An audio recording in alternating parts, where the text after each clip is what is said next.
Welcome to the 10,000 Questions Podcast, a podcast for students where we answer your hardest questions about God, faith, and life.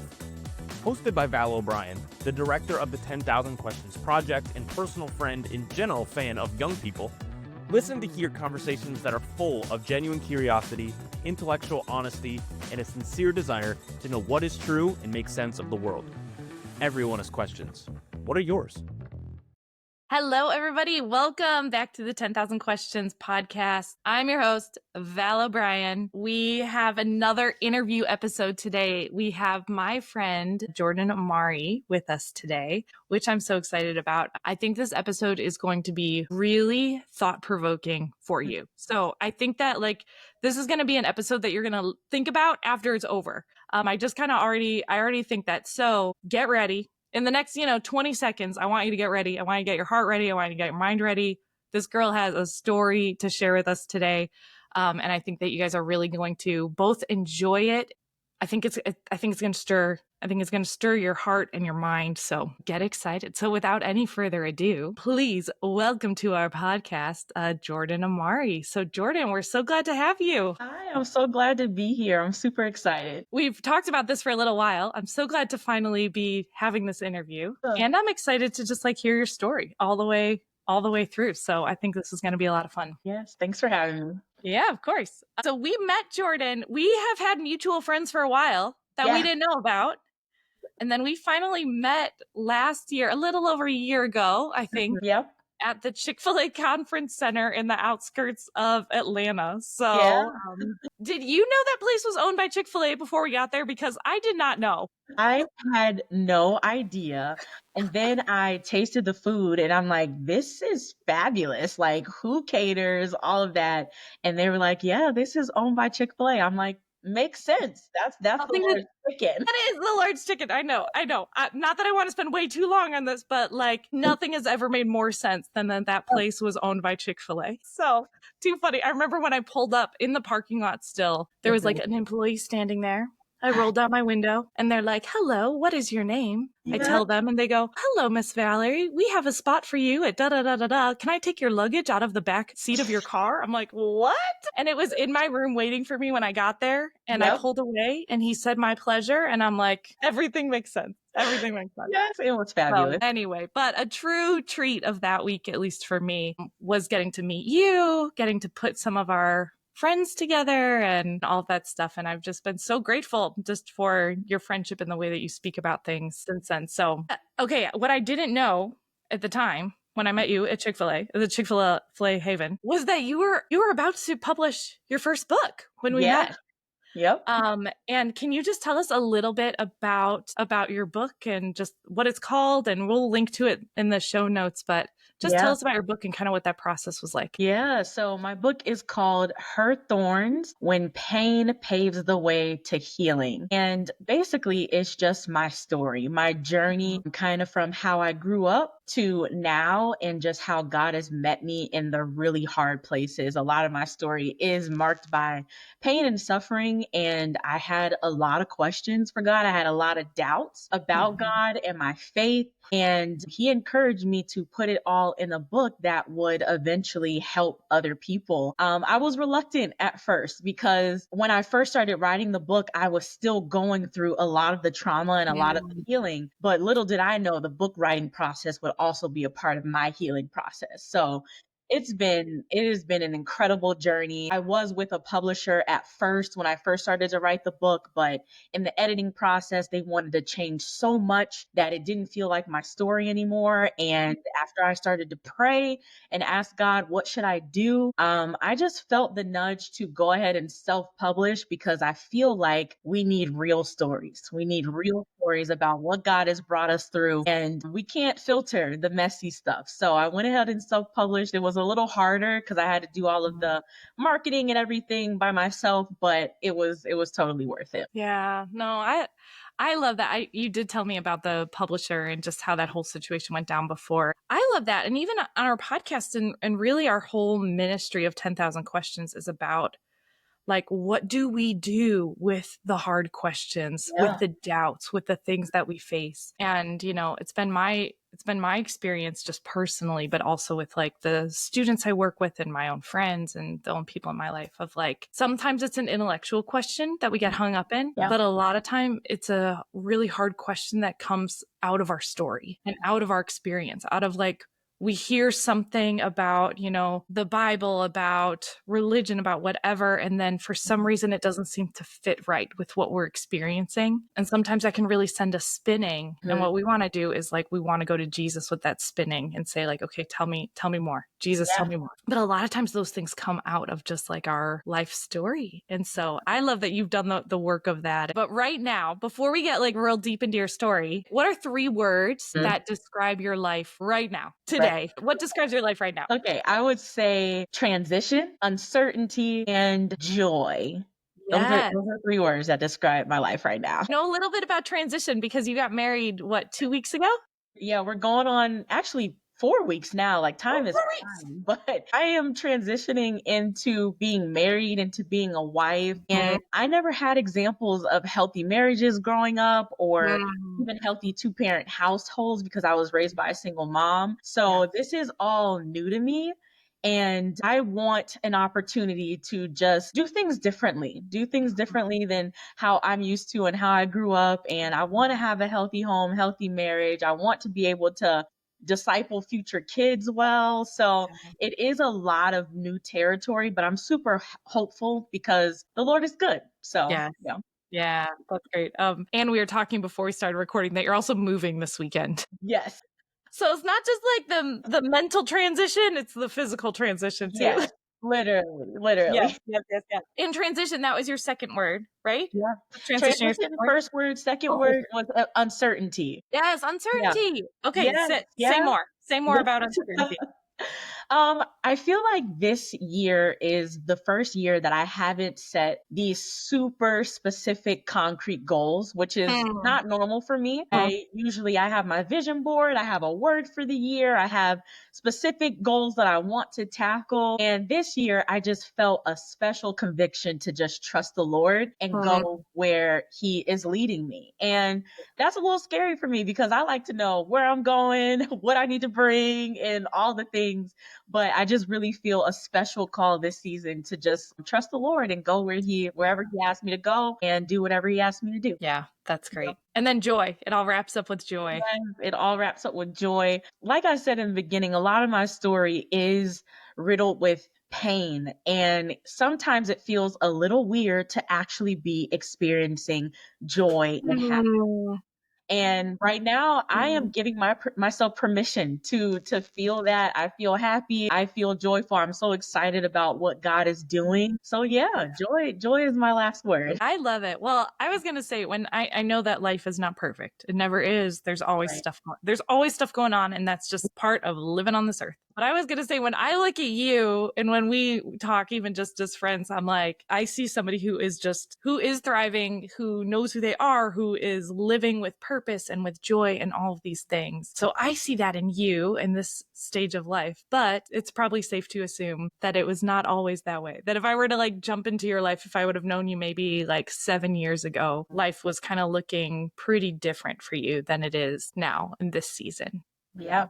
Tell us a little bit about like what life was like 7-10 years ago, like around that time. It would definitely be safe to assume that I was not thriving. That is not the word that I would use to describe my life at that time. I was fresh out of grad school about 7 years ago. What did you study? I went to Kent State and I went straight through undergrad right into grad school. So I didn't really take a break or anything. Everyone's different, but I wish I would have taken a break. But I had just graduated, and you would have found a girl who was super confused about who she was, what was her purpose, because I went to college thinking that I knew who I was, what I wanted to do, and quickly found out that life is not that easy. And I was not prepared to make a decision about what I wanted to do with my life at 18 years old. So once I finished school, I was just searching for purpose. I was finding my identity in performance. I was always worried about what people thought about me. I was struggling with depression and anxiety and had no idea why. And I was severely abusing alcohol to cope with all of those things. I didn't have the people or the family systems or support systems to talk through any of this big stuff. And at that time, I thought that being a Christian meant just holding it all together and acting like life is okay. But really, I spent almost every day and every weekend drinking and super sad. Yeah. So you were a Christian at this point, or Yes. grew up in the church, familiar with that stuff. So you just kind of had this like tension going on Right. inside of you during that time. Yeah. So, we're doing this project called 10,000 Questions. And if you're a student listening, you want to submit a question, you can submit a question to us. But we're collecting 10,000 questions about God and life and anything in that realm.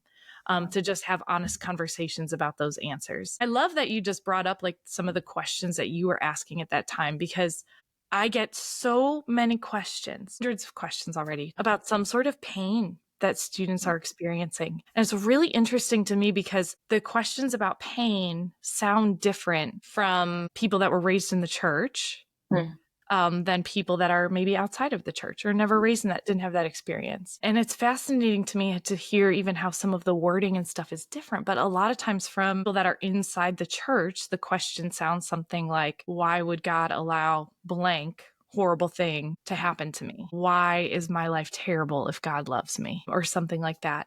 Did you in that season of your life, like, were you asking those kinds of questions along your journey? When and kind of what did that look like for you? Yeah, absolutely. I was definitely asking that question along my journey because I am a sexual assault survivor. So when I first started to remember that I was sexually abused as a child, it was early college years. My brain had suppressed those memories for almost a decade. And I started to remember and started to have flashbacks. And immediately I was like, God, I was a child. How could you let this happen to me? And then in college, I experienced more sexual assault. And I'm like, God, is this my portion? Is this what my life is supposed to be like? Where are you? Are you in this at all? If you're God, if you are powerful, if you are in control, why are you not stopping this? And then I had the same question when I was so depressed and attempted to take my life. Thank God it didn't work, but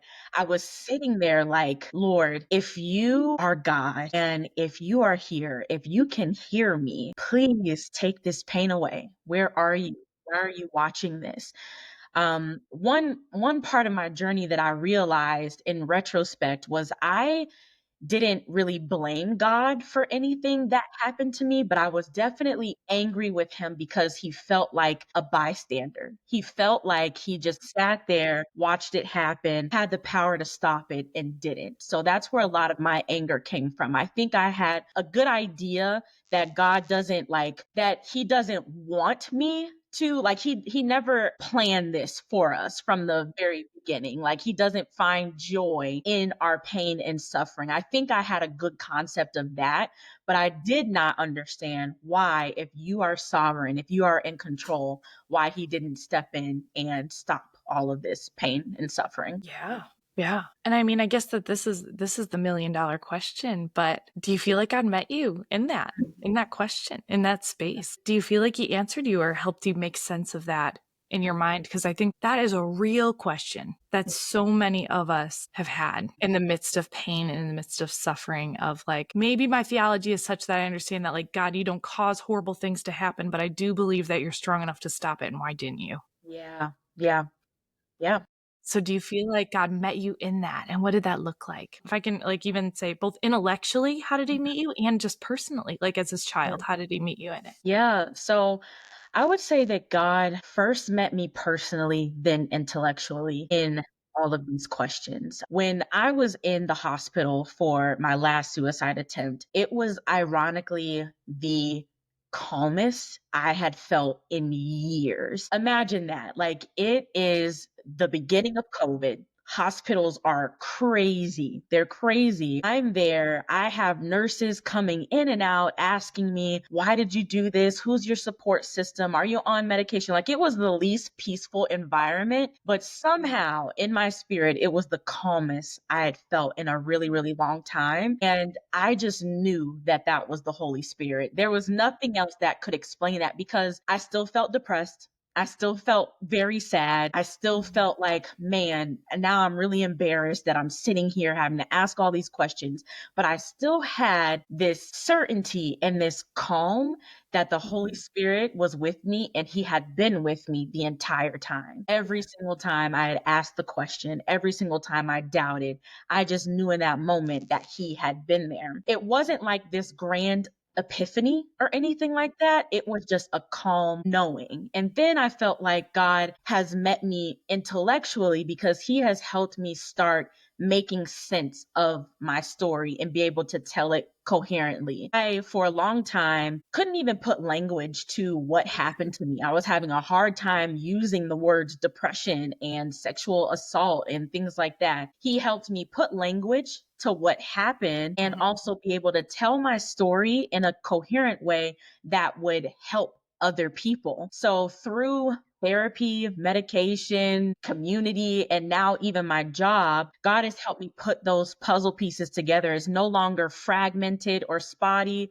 which is super normal for sexual assault victims. But now it's starting to make sense, and I'm able to stand in victory and retell it. Val, for a long time, I didn't even realize that my struggle with mental illness was even related to sexual abuse. My brain had compartmentalized those things, but in the Lord's sovereignty, he has helped me connect those dots. And again, so I'm able to retell and let people know that there is another side and there is hope. So those were the ways that he met me, both personally and intellectually. Yeah.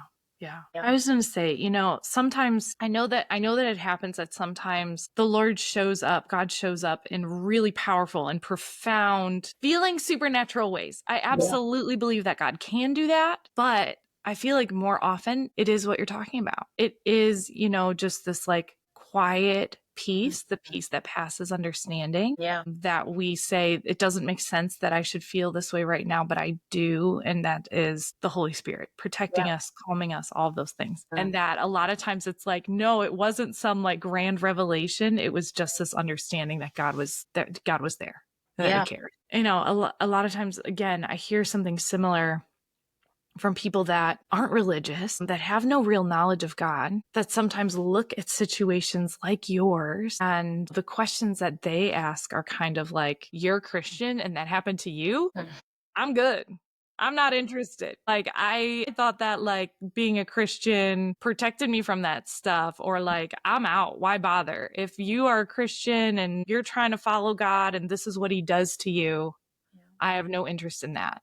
What would you say to that? What would you say to someone who's kind of thinking about pain and suffering and those questions in that way? Yeah. Well, first, I would say I understand, because along this journey, I also doubted my faith. I'm like, if this is the God that I'm supposed to serve, I don't think I want anything to do with this. So I would say, honestly, it's great that you're asking that question, because it's leaving room for it to be answered. But secondly, I would say whatever you choose to believe in, there will be suffering. I hear a lot of people now are kind of turning to, for example, the universe. I'm just going to put my trust in the universe, and the universe won't let me down. And so I would challenge you to ask the universe the same question you're asking God. Universe, if you're so powerful, if you're so in control, why do children die? Why do people get cancer? Why is there so much pain and suffering? We often have that question for God,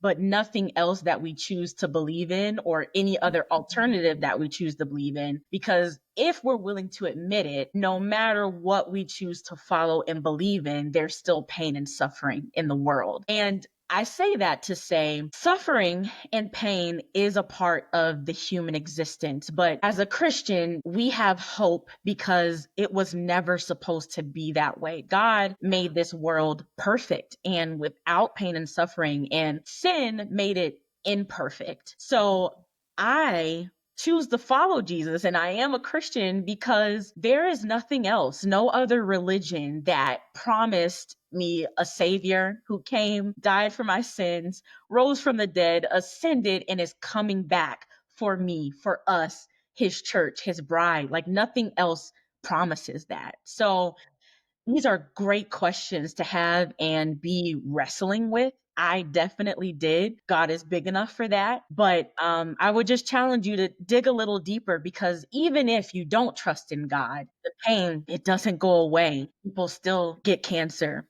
Bad things still happen. So for me, that's what I cling to. I rather trust in a hope for eternity where there will be no more pain and suffering. But if you are asking these questions, it doesn't feel like it, but I would say you're in a good spot. The Lord welcomes our wrestling. How do you feel like you're from when you were really in the midst of thinking about those questions to where you are now and how you think about God? How do you think about God now? When it's you and him and you're looking back at your story and stuff like that, where do you know God was now? If back then you were wondering like, where is God?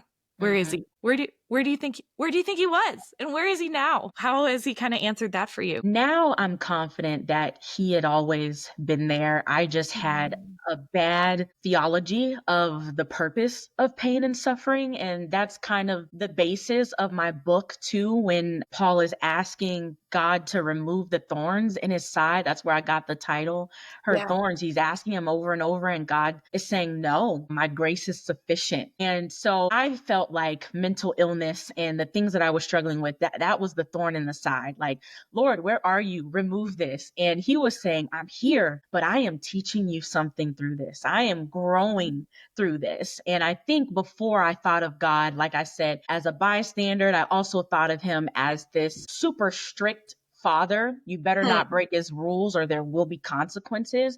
But now I see God as my friend. I never thought of him as friend before, but now I feel him as my friend and even closer than ever before. And it's because I finally allowed, this sounds crazy, but allowed myself to suffer and feel the suffering. And he sat there with me in that. He sat there and I'm like, this is a friend. Like now I see you as a friend. You're closer to me than a brother, than a mother. Like you're my friend.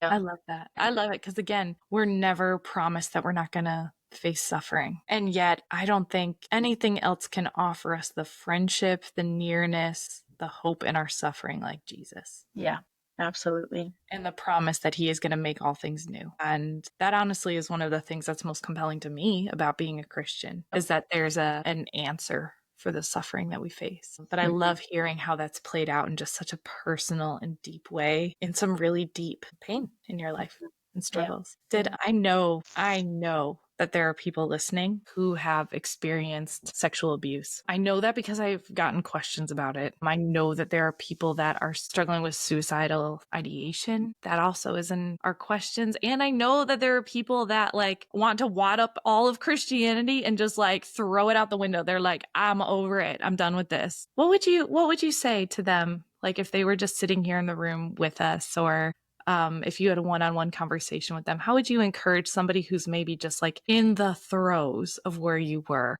7 years ago? Man, I would say three things. The first is I'm sorry. And I know you don't know me and I don't know how meaningful that will be to you, but I am so sorry that it happened to you. And it's a pain that I just would not wish on anyone. And I understand that pain. So first I would say that I'm sorry. And second is God is big enough for your questions and your doubts and your anger at him. It took me a long time to admit that I was angry at God. I was so mad. And it wasn't until I got honest and raw and vulnerable about that anger, that was when I started to experience true healing. I mean, I called him all kind of names. And I know if you grew up traditional like me, you're clutching your pearls like, "Ooh," like I can't not like that. Am I allowed to say that? Yeah. But I promised I did. And he welcomed it because that is how much he loves us. He wanted to hear every single thing that I had to say. So I would just encourage you to get honest and real with God and tell him exactly what he knows. He knows the telling is for us to know that there is a God who is listening, who understands, who weeps with us. So I would encourage you, secondly, to just get really, really honest with God. And then the third thing is super practical, and that is get help. Know that there is still a lot of stigma around sexual abuse, around struggling with mental illness because of sexual abuse and trauma and things like that. And you may want to believe the lie that pushing through it and just suffering through it is somehow brave or courageous. But I'm here to tell you that is not the bravest thing you can do, is admit that you need help. So I would encourage you to find some safe people. Tell your parents if you're able to, ask them to get you set up with a counselor. If things are super, super bad, there is a suicide hotline. If you're struggling with that, just dial. You can even text. If you don't want to talk to someone, you can even text 988. There are people ready to help you. But I would say definitely get help. Therapy, safe people, community, and medication were all a necessary part of my journey. And again, I know that there are stigmas around that too. Like, do I fully trust God if I'm also doing these things? And these are resources that he has provided us with. Now, I experienced healing. These things didn't save me. They didn't even heal me. All credit to God for that, but they stabilized me enough to be able to start to heal. So I would encourage those very practical things. We need help. We need people. We were made for community. Don't isolate. Let somebody know what's going on and just do whatever you can to get the help that you need, because it is possible. Healing is possible. I am a living testament of that. Like, I am sitting here right now, alive, not dead. Praise God. 5 years completely free of suicidal thoughts and ideation, anything like that. So I know that it works. I was just thinking about this question too, because I think a lot of adults also, but I think students want to know, like, how do you know who a safe person is? I think the first call is obviously, or the first person to talk to are your parents, if you're able to, but who else? How do you discern who a safe person is to share something as heavy as sexual abuse to? Yeah. What do you think that would look like for a young person?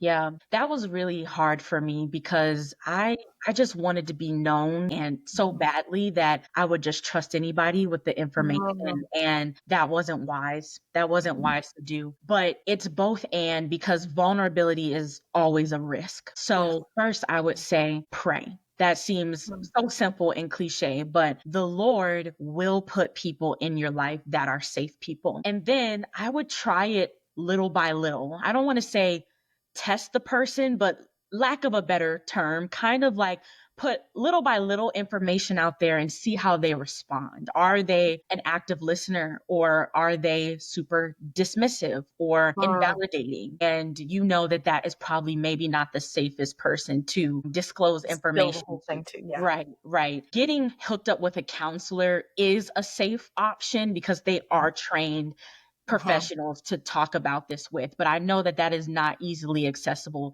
to everyone. So again, I would pray, I would share little by little and test the waters there, and the Lord will meet you in that. He will surround you by people that are safe enough to be able to hold the weightiness of your story. Yeah. I love that. I think that is so true. Yeah. That God provides those people at just the right time. Yes. And to maybe, like, look around and who has held some hard things for you in the past and held them really well. Yeah. And say, oh, that might be a person. Maybe it's a neighbor or an aunt or an uncle or a teacher that you love, or if you go to church, your youth group leader, or just like the really kind woman that sits next to you and always asks you questions about school. Like, you never know who God is going to provide. But I love that about, like, who are the safe people. You don't have to share the whole story at once and hope they can hold it, but even to say, okay, I'll give you a little piece. Are you a safe person? No. Okay. Then God's going to show me someone else. Okay. What about, this is it. This is my safe person. Okay. I'm going to go to this. So that's so wise, Jordan. I appreciate it. Can I say one more thing about that? Yeah, please.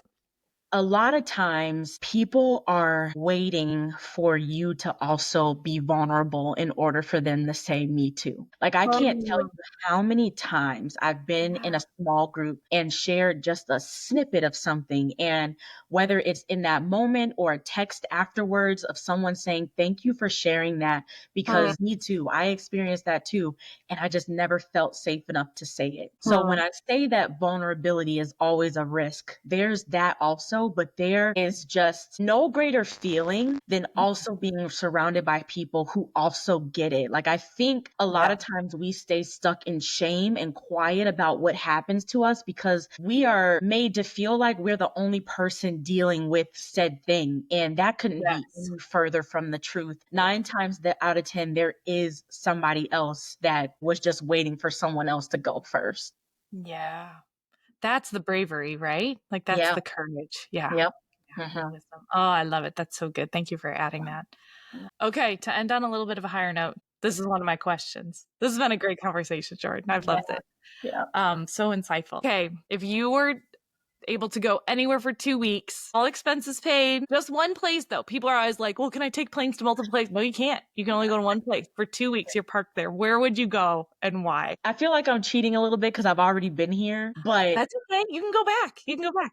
Spain, I studied abroad in Spain when I was in college and just fell in love with Yeah.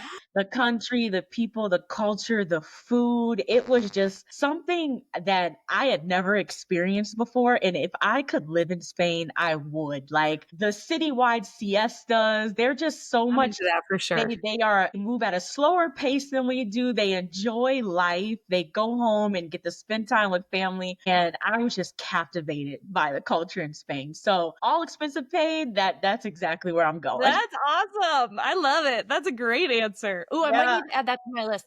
I think the reason I love this question is because, like, catch me a couple weeks later and, like, my answer is totally different. I'm Yes. always like, oh, right now, I'm really into, like, Kenya. Like, I want to see the Yeah. animals, like, I want to see the cheetahs. But I might have to add Spain to my list. That's great. I Mhm. love it. Yeah. I love it. Yeah. Well, Jordan, thank you so much for your time, for your wisdom. And I know you've written a book on it, Mhm. but to have the vulnerability to share pieces of that story over and over into different audiences, I just appreciate your willingness to share openly. So we also will put a link to your book here. And what is another way that if somebody wants to follow you or hear more from you, that they can find you? Yeah, so I am on Instagram at Jordan Amari, and I believe that'll be linked in the show notes. But Great. Yep. that is where you'll just find snippets of my life, my blog, link to my Great. book, just the dumping place for all things emotional healing. And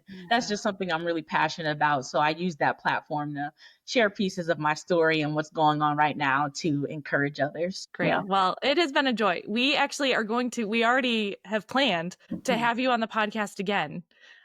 So that time we're going to have you answering questions about sexuality and stuff like that. Cause if there's another topic besides pain that I get a lot of questions about, it's sexuality. So Jordan, you're our Yep. girl. So we're going to have Jordan and another friend back on to answer some questions about that. But we are so grateful. Thank you for sharing with us today. And we'll talk more. We'll have you on again. Can't wait. Thank you so much. And just thank you for everything that you're doing, Val. Like, this is an incredible thing that you're doing. And I'm just grateful to be a part of it. So, yeah, thanks for Oh, having thanks, me. Jordan. Thanks a ton. See you. Bye.